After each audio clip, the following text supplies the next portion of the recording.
A Quiet Place Day 1 does not have a quiet day at the box office over the weekend, but it did just come short of that number one spot.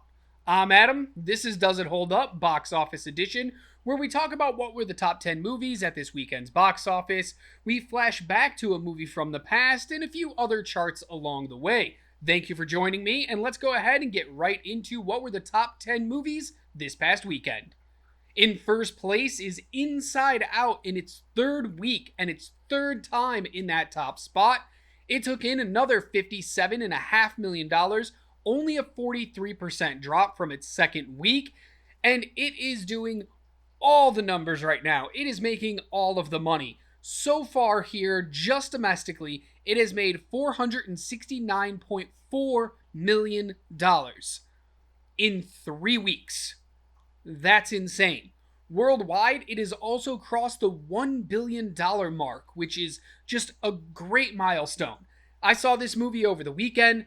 I don't know why it's making so much money, but you know what? It's just not for me. Good for it, though. In second place is A Quiet Place Day 1, debuting here on the chart with $52.2 million, so it came about $5 million short of that number one spot. But that's still a really strong opening for a movie that got rid of the central characters from the first two movies, changed director, changed writers, so I'm sure they're happy with that. In third place is another new movie to the chart, Horizon: An American Saga Chapter 1, which brought in $11 million. This is Kevin Costner going back to Western movies. He helped finance this movie. He helped write this movie. He's starring. He's doing everything with this movie. And I'm pretty sure he would have liked to see more than $11 million in its opening weekend. But I'm guessing this movie will do much better on home release, on streaming, on VOD, than it will in theaters. That is until October. Because unlike most movies that are part ones or chapter ones, the chapter 2 for Horizon: An American Saga is actually coming out of in October of this year, meaning you don't have to wait that long for the next part. So this might be a movie that disappears in a week or 2 weeks out of this top 10 and then comes back in, because I imagine they're going to re-release it right around the time the second part is ready to come out. So stick around and let's pay attention to that one. In fourth place is Bad Boys: Ride or Die with another $10.3 million, a 45% drop in its fourth week, but it's made $165.2 million here domestically so far. In fifth place is another new movie to the chart this week, our third new movie in the top 5, and it's Kalki, sorry, don't know how to pronounce this one, Kalki 2898 AD with $5.2 million. It did open midweek last week, so it's actually taken in roughly $10.8 million domestically here. Some of these movies are very hard to get numbers for, so I do the best getting what I believe are the most accurate numbers possible. In sixth place is The Bike Riders with the biggest drop of any new release coming out of last week, 66% down from last week, with just $3.3 million in its second week, $16.2 million overall. Huge disappointment here. You have a lot of big names in this movie. It seems like an interesting story. The reviews have been pretty good for this movie, but nobody seems to be turning out for it. In seventh place is the Garfield movie in its sixth week with another $2 million, a 46% drop, and it's just under $90 million. In eighth place in its eighth week is The Kingdom of the Planet of the Apes with another $1.8 million, a 53% drop, and $168 million domestically.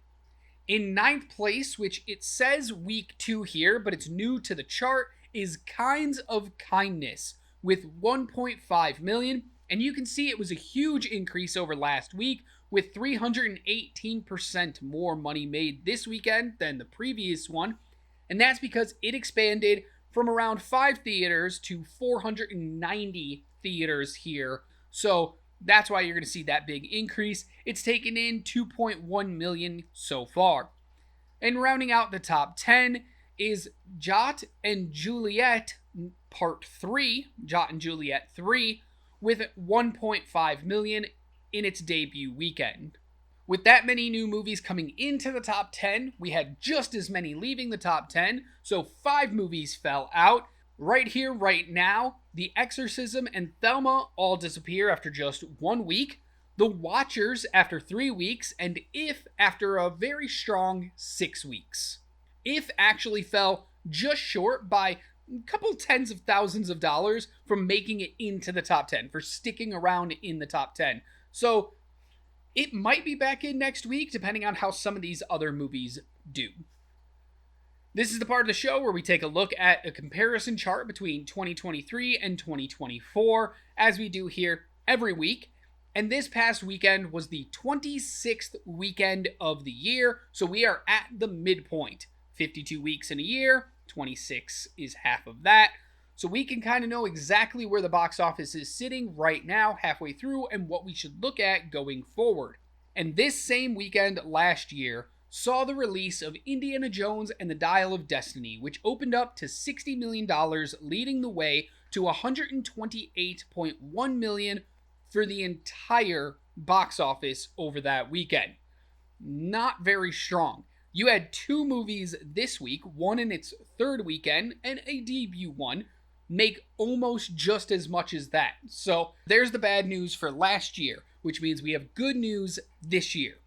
With Inside Out 2 and A Quiet Place Day 1 leading the way, the total box office for this past weekend in 2024 was $153.6 million. Just about $25 million over last year. That is now 3 weeks in a row that we in 2024 have topped 2023's number. Is that going to continue? No, because we have Barbie's huge release coming up. But it's a good sign that at least some good movies are back in theaters and people are going to check them out. Here's a chart we haven't looked at in a while, and the genre distribution here for 2024, and it's just a way to see what types of movies are making the most amount of money. And with that, you can kind of extrapolate data to say, oh, studios are going to start making more of X type of movie based on how well that type did the last calendar year. So it's just an interesting chart to kind of take a look at. So we can see, going back to this chart, which we haven't looked at in quite a long time, we can see that a few things change, but not too much. Action still leads the way with over 37%. Adventure jumps up into 2nd place with 19%, and that's mostly due to Inside Out 2 being classified as an adventure film. Followed by comedy, then drama, horror, musical, romantic comedies, thriller and suspense, and then any other genre looped into that bottom one. I also added something to this chart that wasn't there the last time you saw it. If you look next to the genre name in parentheses, you can see numbers like next to action is 44. That's the amount of movies that came out so far this year that are classified as that genre. So you can kind of see action is not the most movies out there, and yet it's made the most money. In fact, the number one genre made so far this year is actually drama with 100 movies, and that's why you can see it's in 4th place. The total gross so far for all movies here in 2024 is $3.57 billion. So we're at the halfway point. If you take that number and double it, we're looking at just over $7 billion total, which is exceedingly short compared to last year where we were around $9 billion for the entire year. Hopefully there's some big movies still left in this calendar year, but I'm not sure any are going to get us to the number we probably want to be at. All right, let's go ahead and take a look at what are the top 10 movies of 2024 so far. This is how much money they've made this calendar year, no matter when they came out, which used to actually matter here on the chart, but taking a look at these top 10, every single one of these is now a 2024 release. We no longer have any movies that are floating over from 2023. No changes this week. They're in the same order as last week. Some of the numbers just got updated, but they are Inside Out 2 is far and away the number one movie of the year with that $470 million. Dune Part 2 is in 2nd place with $282 million. Godzilla Kong, A New Empire with 196 millions in third. Kung Fu Panda 4 with 193 millions in fourth. Kingdom of the Planet of the Apes is in fifth. Bad Boys Ride or Die stays in sixth place with 165 million. Ghostbusters Frozen Empire, surprisingly still playing in select theaters. It brought in another like $15,000 over the weekend, which I just don't get. I'm not sure why it's still playing, especially when it's making that low. But it comes in seventh place here. Eighth place is If with just under 110 million. Bob Marley One Love still hanging around with 96.8 million. And The Fall Guy rounds out this top 10 with 91 million. Just beating out the Garfield movie, which will most likely pass it up next week. That's it for box office charts this week, but as you know, we always finish up this show looking back at a movie from the past to see how well it did in theaters, to see if it was profitable or if it lost the studio a bunch of money. And with Horizon, An American Saga Chapter 1 hitting theaters and Kevin Costner being back all over every single talk show promoting this movie, I figured, you want to know what?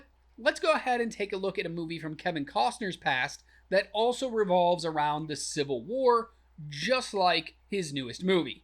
So we're going back to Dances with Wolves from 1990.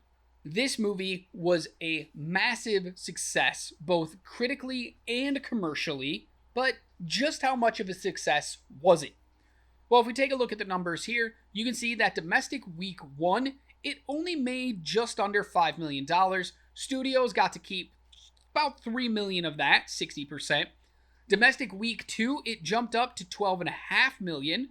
Studios kept 55%, so $6.9 million.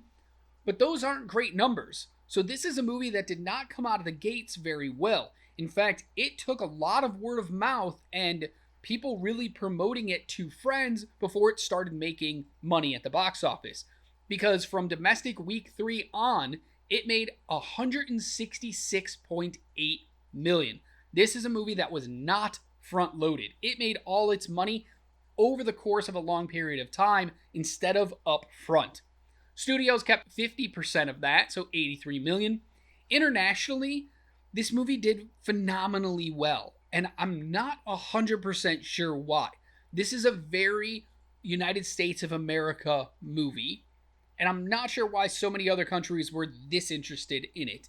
But it made $240 million internationally. Studios kept 40% of that, which was about $96 million. It didn't have a Chinese release, so we don't have numbers there.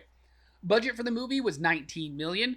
The marketing I put at $15 million. There weren't clear numbers. It's actually very hard to get marketing numbers because it's not something the studios regularly release, especially for some of these older movies. But I do my best to kind of dig around, or if I was alive at the time, I remember the marketing campaign for these movies, and I do my best to estimate it. And it's usually about 60% is a good number to go with, unless you know that they did a massive marketing campaign for it. And I remember this one being pretty big, because they made different commercials for different types of people. They made specific trailers tailored towards women, where it was building up the drama and the romance of this movie. And then they made more action-packed trailers for men to get into. So when you're making different types of trailers and you're trying to appeal to different types of people by doing different things, different, that's going to escalate that budget up. So that's why this budget's so high compared to what it would normally be. This movie grossed $424.2 million worldwide. It netted, after the theaters took their cut, $189.2 million. So if we take that net revenue from the movie and we subtract the budget and the marketing, you can see that this movie made an estimated profit of $155.2 million. So now is it any wonder why Kevin Costner wanted to go back and try to make an epic Western again? He's hoping to repeat this. I'm just not sure Horizon is going to be the one that does it. Alright, that's it this week for Does It Hold Up Box Office Edition. Make sure you like, share, subscribe, all that good stuff that YouTube loves. so that you can be up to date with every video that we release. It's box office updates every single Tuesday. We do new movie reviews whenever we have a chance to check one out, and daily fun facts here on the channel as well. Until I see you next week, just remember to be good to yourself, be kind to others, and as always, keep watching movies.